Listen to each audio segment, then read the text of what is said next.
Harimau yang kehilangan suara. Di sebuah hutan, hiduplah seekor harimau yang sangat gagah dan memiliki suara yang begitu keras. Karena suara dan kegagahannya, harimau tersebut menjadi sombong dan suka menindas hewan-hewan lain. Suatu hari, harimau merasa bosan. Ia pun berjalan-jalan di hutan untuk mencari hewan yang bisa ia takut-takuti. Ketika sedang berjalan, harimau merasa terkejut karena mendengar suara keributan di balik semak-semak. Hah, suara apa itu? Terdengar ramai sekali. Akhirnya, harimau pun mendatangi tempat tersebut. Ternyata, suara kegaduhan itu berasal dari suara hewan yang sedang berenang. Wah, ternyata suara hewan-hewan yang berenang. Aku harus usir dan takut-takuti mereka untuk menguasai tempat ini. Harimau pun langsung melompat untuk mengusir hewan-hewan yang sedang berendam di dalam air. Hal ini membuat mereka terkejut. Hewan-hewan yang sedang berenang pun keluar dari air karena ketakutan. Berani-beraninya kalian berenang di kolamku. Pergilah, sebelum aku memangsa kalian. Bye-bye. Ayo, kita pergi. Setelah berhasil mengusir hewan-hewan yang sedang berenang, harimau pun langsung masuk ke dalam kolam sambil meraung. Hahaha, akulah yang berkuasa di hutan ini.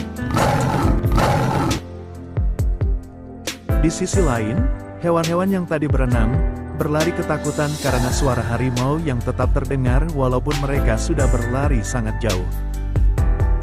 Hah, suara raungannya masih terdengar. Ayo, cepat kita lari. Akhirnya, hewan-hewan tersebut dapat pergi jauh dari tempat harimau yang mengusir mereka. Hah, akhirnya kita bisa lolos juga. Iya, untung saja harimau itu tidak mengejar kita.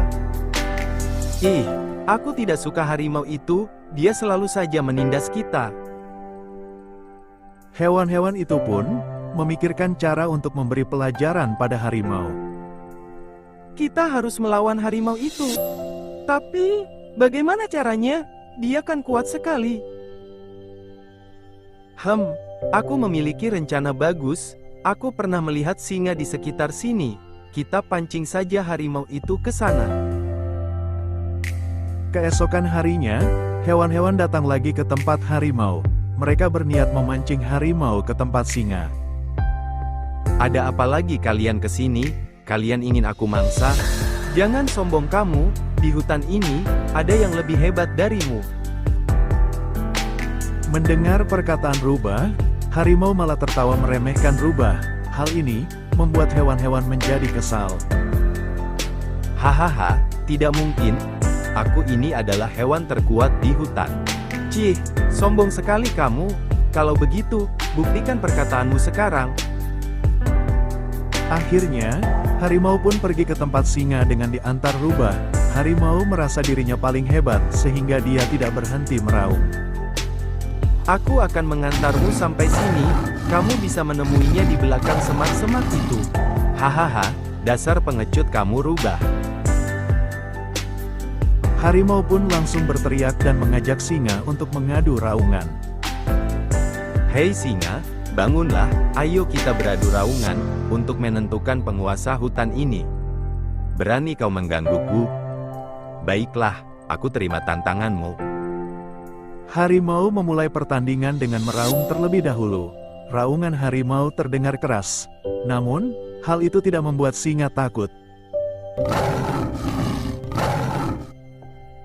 Kemudian, singa pun membalas raungan harimau. Raungan singa terdengar lebih keras. Hal ini membuat harimau sedikit ketakutan. Hah, keras sekali raungannya. Aku tidak boleh kalah, aku harus meraung lebih keras. Harimau pun berniat membalas raungan keras dari singa. Namun sayangnya, harimau merasa tenggorokannya sangat sakit dan suaranya pun tidak bisa keluar. Ah, sakit sekali tenggorokanku. Kenapa ini? Suaraku tidak bisa keluar. Harimau pun kalah dalam pertandingan tersebut. Tenggorokannya terasa sangat sakit dan suaranya tidak bisa keluar lagi. Ia pun merasa malu karena dikalahkan oleh singa. Sekarang, kau sudah tahu siapa penguasa sebenarnya hutan ini. Pergilah dari sini sebelum kesabaranku habis. Setelah kejadian itu, harimau pun menyesali perbuatannya selama ini. Ia menyadari bahwa sehebat apapun dirinya, ia tidak boleh sombong karena pasti ada yang lebih hebat. Akhirnya, ia pun tidak pernah menindas hewan-hewan di hutan lagi.